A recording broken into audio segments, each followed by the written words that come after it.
আসসালামু আলাইকুম। শোয়েব আহমেদ খান সৌরভ ইউটিউব চ্যানেলটিতে আপনাদের সবাইকে স্বাগতম। আজকের ভিডিওটিতে আলোচনা করা হবে সাফিক্স প্রিফিক্স নিয়ে। আজকে যে সাফিক্স প্রিফিক্সটি আলোচনা করব সেটি এখানে 6 নাম্বার যে কোশ্চেনটি সেটি আলোচনা করব এবং এটি বরিশাল বোর্ড 2018 সালে জেএসসি পরীক্ষায় এসেছিল। তো এ নাম্বার প্রথমেই একটি শূন্যস্থান আছে এবং শূন্যস্থানের পাশে যে শব্দটি দেওয়া আছে ব্র্যাকেটের ভিতরে সেটি দেওয়া আছে লিটারেসি। তাহলে ড্যাশ মিনস বি নাম্বার শূন্যস্থান এর পাশে শব্দটি দেওয়া আছে অ্যাবিলিটি, তাহলে dash means dash to read and write. It is compared to dash over population, financial problems, lack of dash, high dash, rate of population etcetera are responsible for illiteracy. এই যে এখানে আছে উত্তরটা।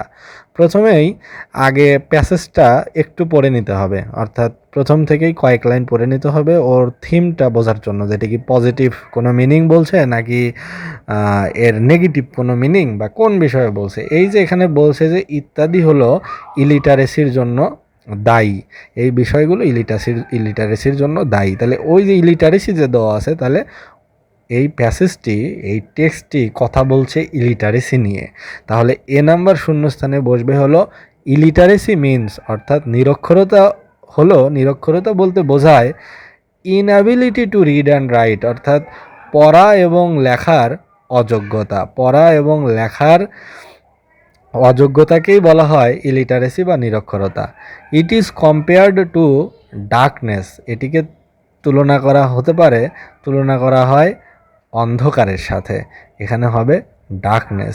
কী জন্য? কারণ ইট ইজ কম্পেয়ার্ড টু ডার্কনেস, এখানে ইট মানে কি ইলিটারেসি, যেহেতু ইট প্রোনাউন, মনে করি যে ইটের পরিবর্তে তো ওখানে ইলিটারেসি বসানো যেত।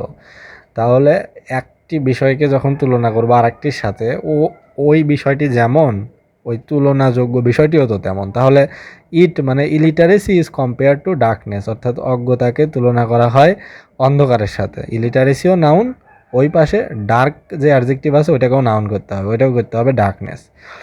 তারপরে ওভার পপুলেশন অর্থাৎ অতিরিক্ত জনসংখ্যা, ফাইন্যান্সিয়াল প্রবলেমস আর্থিক সমস্যা, ল্যাক অফ অ্যাওয়ারনেস অর্থাৎ সচেতনতার অভাব, high growth rate of population, E number হবে growth, rate of population etcetera আর রেসপন্সিবল ফর ইলিটারেসি। এই যে অতিরিক্ত জনসংখ্যা, আর্থিক সমস্যা, সচেতনতার অভাব, তারপর উচ্চ জনসংখ্যা বৃদ্ধির হার ইত্যাদি এই নিরক্ষরতার জন্য দায়ী। It hampers all dash programmes of a country, it hampers all development programmes of a country, এটি একটি দেশের সকল উন্নয়ন কর্মসূচিকে ব্যাহত করে বা ক্ষতিগ্রস্ত করে। হ্যাম্পার মানে ক্ষতিগ্রস্ত করা।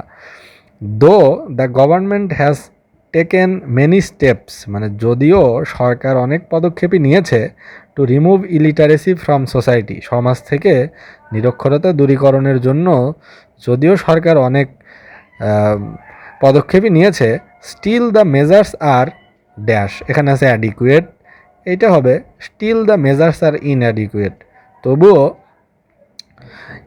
এগুলো অপর্যাপ্ত। অ্যাডিকুয়েট মানে পর্যাপ্ত, কিন্তু এখানে শব্দটি হবে ইনঅ্যাডিকুয়েট, মানে এগুলো পর্যাপ্ত নয়, এই পদক্ষেপগুলো পর্যাপ্ত নয়, আরও পদক্ষেপ নিতে হবে, আরও কার্যকরী কৌশল অবলম্বন করতে হবে গভর্নমেন্টকে, তাহলে সোসাইটি থেকে ইলিটারেসি রিমুভ হবে, এরকম একটা কথা বলা হচ্ছে। Government needs to set up more dash institutions, ওখানে আছে এইচ নাম্বার ব্র্যাকেটে আছে ইডুকেট, ওইটা হবে যে government needs to set up more educational institutions, মানে অনেক প্রতিষ্ঠান করতে হবে, শিক্ষামূলক প্রতিষ্ঠান করতে হবে। মেক রিডিং ম্যাটেরিয়ালস, আই নাম্বারে শূন্যস্থানে আছে অ্যাভেইল, এটি হবে অ্যাভেইলেবল। তাহলে make reading materials available and ensure employment after the dash of education, এখানে আছে কমপ্লিট, যে নাম্বার শূন্যস্থানে আছে কমপ্লিট, ওইটা হবে after the completion of education, অর্থাৎ শিক্ষার শেষে সবাইকে কর্মসংস্থান নিশ্চিত করতে হবে।